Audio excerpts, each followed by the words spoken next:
On va maintenant aborder l'interface du programme Adobe Audition avec les différentes zones qu'on peut trouver sur l'écran.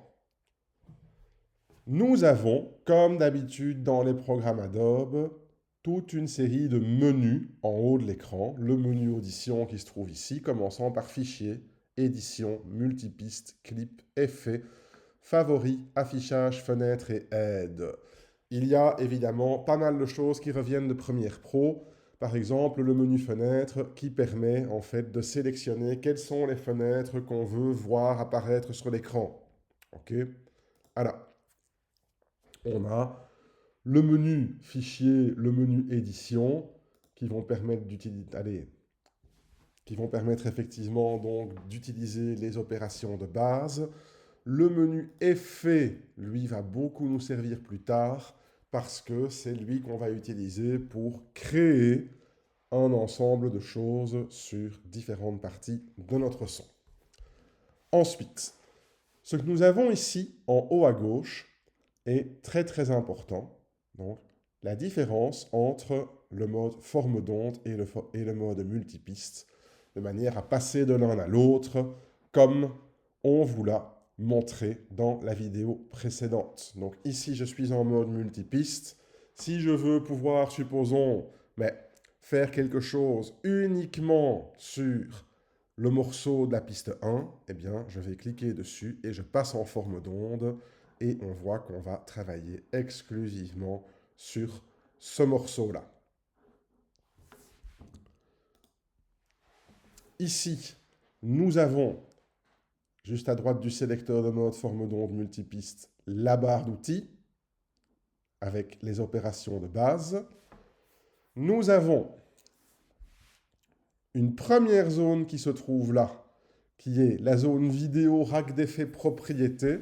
Quand on est pour l'instant sur propriété, on peut voir qu'apparaît dans cette zone l'ensemble des informations techniques sur une source sonore qui se trouve sur une piste.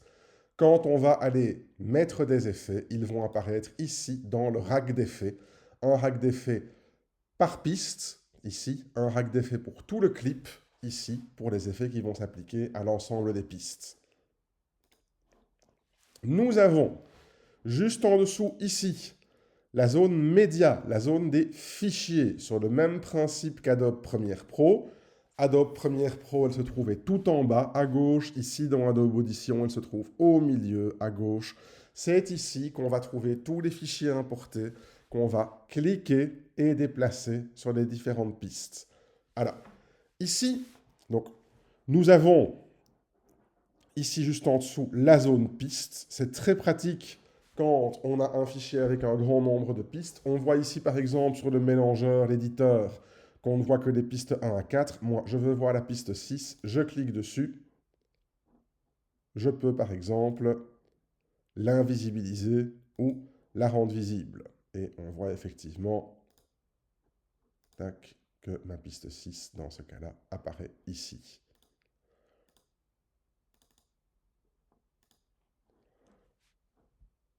Nous avons ici quelque chose de très pratique qu'on appelle l'historique.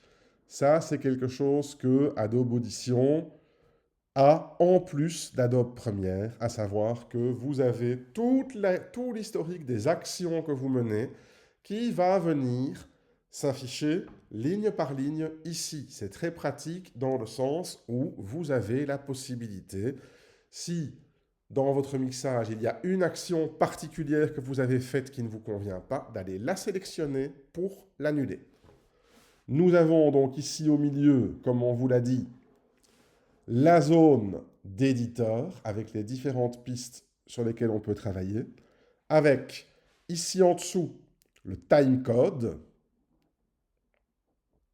ici la barre de lecture, et cette barre qui est importante ici, en bas à droite, sur laquelle on est en train de cliquer, avec les petites loupes horizontales et verticales, qui est en fait la barre de zoom.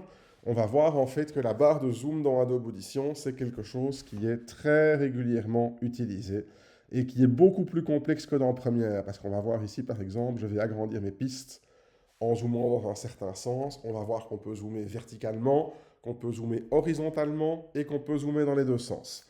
Et enfin, dernière chose, ici en dessous, très important, les niveaux.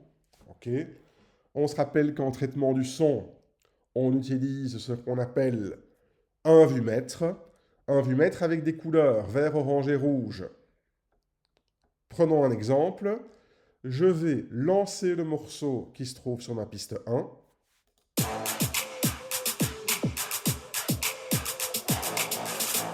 On constate que ce morceau va très régulièrement dans le rouge, ce qui veut dire effectivement qu'il va trop fort et qu'il faut le désamplifier, ce qui sera le thème de notre vidéo suivante.